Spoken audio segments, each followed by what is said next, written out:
If you've been through a heartbreak or divorce, I want to ask you something.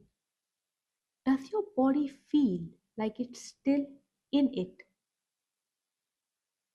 Like even if you've signed the papers or moved out, or it's been 6 months, your chest still tightens in the same way. You still startle easily. You still can't sleep properly.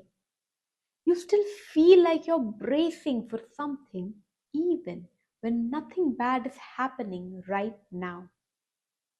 That's not weakness. That's not you being dramatic. That's not you failing to move on. That's your nervous system doing exactly what it was designed to do. And today, I want to explain why. Because when you understand what's actually happening in your body, it changes how you hold yourself through this. I work with women in life transitions. And of all the transitions I support, relocation, career change, becoming a mother, heartbreak, and divorce is the one that most consistently shows up in the body first. Not in the heart, not in the mind, the body. Women tell me things like, I feel hollow.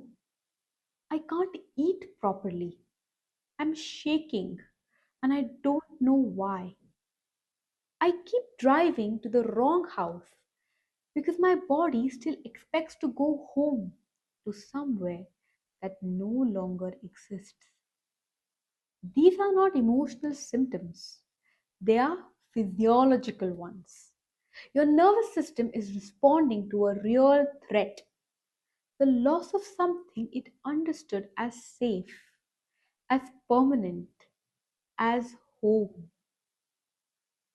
So, whether you wanted this divorce or it was decided for you, whether you feel relief or devastation or both at the same time, your nervous system is in a state it was never designed to stay in. And today I want to show you what that actually looks like in the body. Your nervous system is, in its core, a threat detection system. From the moment you were born, it's been scanning your environment constantly, automatically, below your conscious awareness, asking one question: am I safe here? And when you enter a long term relationship, something profound happens in your nervous system. You begin to co regulate with the other person.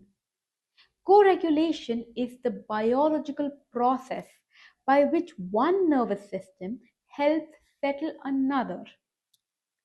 The reason you feel calmer in the presence of someone you love. It's why a hug from a safe person can bring your heart rate down in seconds. It's why hearing a familiar voice, even on the phone, can bring you out of a spiral. Your nervous system doesn't just like co regulation, it relies on it. And in a long term partnership, it comes to expect it, to map it. Your partner's breathing patterns, their footsteps, the sound of their car in the driveway, those become part of your nervous system's definition of safe. So when that relationship ends, your nervous system loses one of its primary anchors, not metaphorically, neurologically. When your nervous system detects that a primary anchor has been removed, it responds the same way it would respond to any threat. It activates your survival response. Now, if you've watched my earlier videos on the nervous system, you'll remember this. But I'll give you a very quick recap here because it's important. Your nervous system has two main branches. The sympathetic nervous system, your accelerator. It is what drives fight or flight, heart rate up, breath shallow, muscles tensed, mind alert. This is your emergency response. The parasympathetic nervous system, your brake. This is what brings you back to calm. Heart rate down, digestion restored, muscles soft, sleep accessible. In a healthy nervous system, these two states work in rhythm.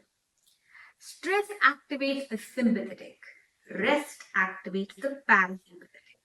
You move between them. But divorce isn't a single moment of stress. It's a sustained one. The threat doesn't resolve.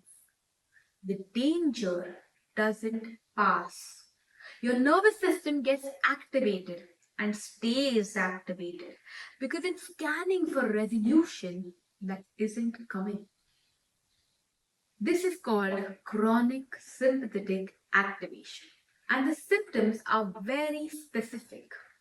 You cannot sleep, or you sleep constantly and never feel rested. You cannot eat, or you eat without tasting anything. You have heart palpitations. You feel jittery or hollow or both. Your concentration is short. You go numb without warning. You may have anxiety attacks in the supermarket. You might feel strangely calm during the worst moments and fall apart over something tiny. You might feel like you're watching your own life from outside your body. All of this, all of it is your nervous system doing its job, trying to protect you from a threat it still believes is present. Here's what makes divorce different from other kinds of stress.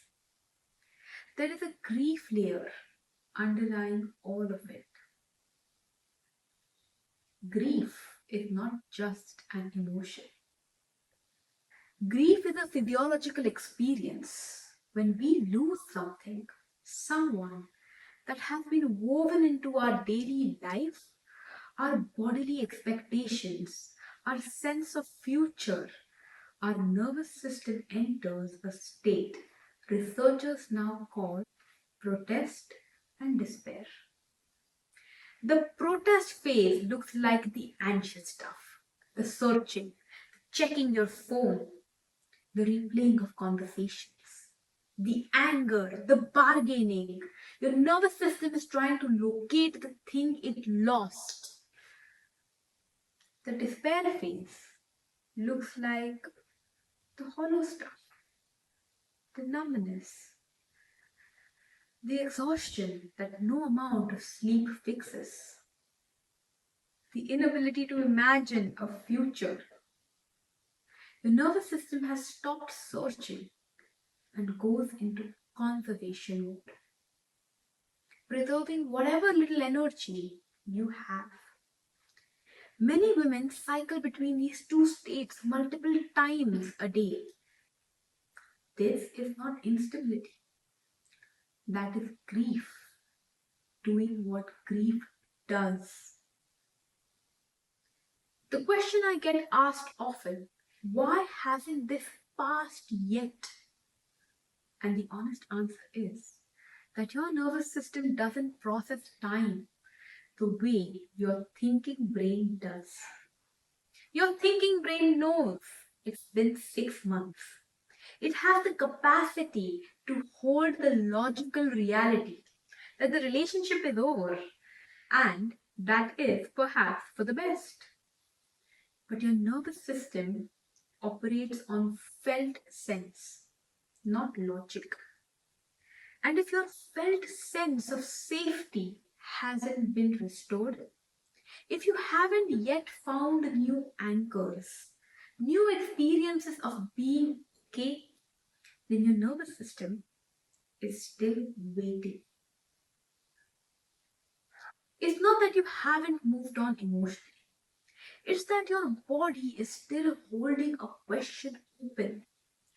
Is this safe now?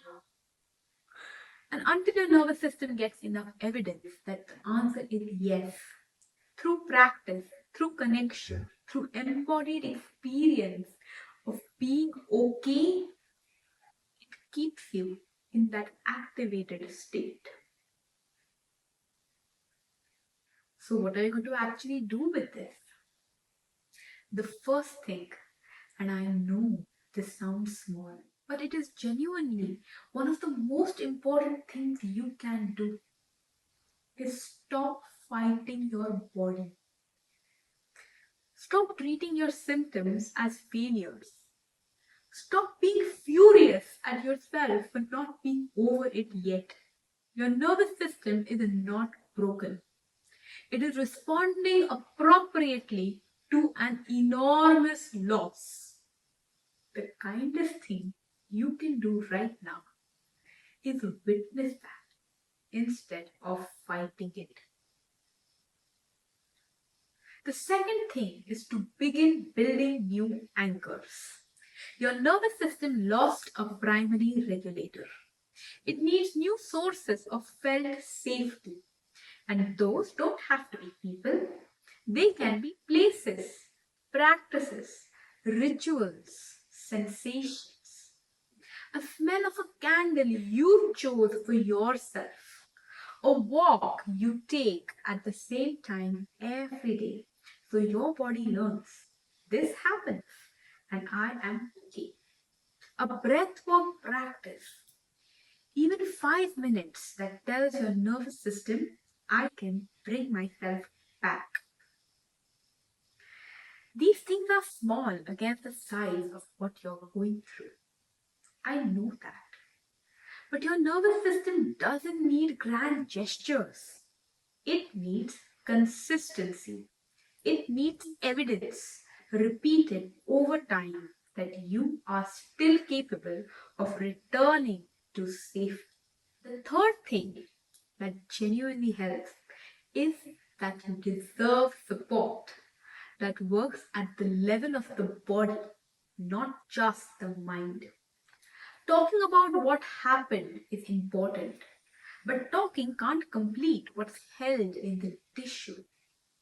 Your body needs to move, to breathe, to be witnessed in this state. That is what body-based practice is. In my Saturday's video this week, I've written a complete guided practice, breathwork, simple yoga movements designed for heartbreak and grief. For the body that is still holding what the mind has partially processed. If you're going through this, it will help with carrying that weight. You are not failing to heal. You are healing in a body that was never designed to do this quickly and alone. According to science, your nervous system is doing exactly what it should. Your grief is appropriate. Your exhaustion is real. And your body will find its way back to safe with the right support, enough time, and practices that meet you where you actually are. If this video helped you understand your body a little better today, please share it with someone who needs to hear this. Also, leave me a comment below. What's the symptom no one warned you about? Because these comments become future videos and someone out there needs your words to know she is not alone. I will see you on the mat Saturday.